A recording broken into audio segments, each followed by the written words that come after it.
Hi friends, नमस्कार। जय जगन्नाथ। मु गीतांजलि आपन को स्वागत करुच्ची आज एक न्यू वीडियो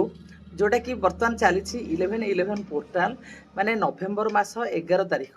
ए नवेम्बर मास 11 तारीख हूँ गोटे एमती इम्पोर्टाट गोटे दिन जो जहाद्वारा आपड़ ब्रह्मांड विश्व ब्रह्मांड पाक आप चिठी लिखिपारे आपड़ सबकि आट्राक्ट करेंगे मैनिफेस्ट करेंगे। नवेम्बर 11 हूँ पावरफुल दिन। एपाई आप गोटे व्हाइट पेपर आणवे, व्हाइट पेपर गोटे आणवे से लिखे आग फास्ट लिखे 11/11 टाइम रे माने 11 दिन हो कि राति हो 11 टाइम रे बसवे स्टॉप वाच से रखिदे 11 आरंभ करेंगे से आरंभ कर लिखे जे टू माने to address to the universe लिखिदे तापर लिखिदे टू द यूनिवर्स लिखिदेला एड्रेस लिखे 11/11 है तापर 11/11 लिखे बा एक को 11 थर मध्य लिखि पारे। लिखि सारा आपड़ कौन करेंगे ना विश आपण लिखे प्रेजेंट टेंस लिखे जे मोर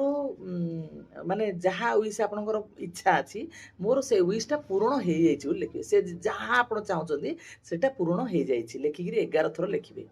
11 थर लिखिदे से विश को 11 थर एमती तल तल कर 11 थर लिखिदे 11 थर लिखिदे लाइन लिखिदे तापर लिखिदे थैंक यू यूनिवर्स लिखिदे thank you universe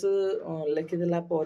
thank you प्रभु मु सब किसी पाई सारी माने आई तापर लिखिदे I accept it I accept माने से जाऊ तापर accept it I accept it मु ताहा ग्रहण करूची मु ताहा ग्रहण करूची लास्ट लिखिकी आपन सिग्नेचर लिखिदेवे निजर ना लिखिदेवे प्रथम लिखिदेला निजर ना लिखिदेवे लिखिदेला कौन करेंगे ना से फोल्ड आपको ये माने कागजटा को फोल्ड करदे फोल्ड कर पिलो तले रखिदेवे पिलो तले रखिदेवे तकिया तले रखिदेवे रखिदेला 51 दिन पर माने जनवरी 1 ही से बाहर करेंगे से पूरा कभर कर रखी देखा जीव ना जमी ये करूँ आप निश्चित है आप सक्सेस पाइपर जेकोसी इच्छा को आप प्रेजेंट टेंस लिखु आ 11 थर लिखु 11टा 11 समय लिखु। Thank you all, thank you universe.